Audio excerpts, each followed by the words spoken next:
të mandatit të tretë kemi shpërtalluar bandat kriminale paraushtarake që shërbenin si struktura paralele ilegale të Serbisë në veri të vendit tonë, Republikës së Kosovës.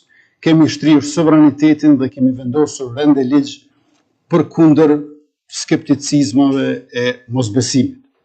Fatkeqësisht fqinji ynë verior nuk është tërhequr nga përpjekjet destabilizuese, por fatmirësisht prania vigjilente e shtetit në çdo cep të Republikës po sjell rezultate në betejën ndaj çrënjosjes së të gjitha celulave terroriste dhe të armatimeve të tyre.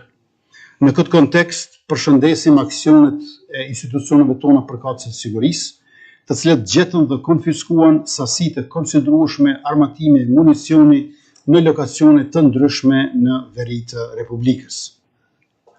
Gjithashtu, mirëpresim arrestimin e Stefan Radulović, i lidhur me sulmin terrorist paramilitar në Banjës të Zveçanit në shtator të vitit 2023, që kishte për qëllim aneksimin e veriut vendit tonë dhe ku u vra rreshteri i policisë së Kosovës, heroi Afrim Bunjaku.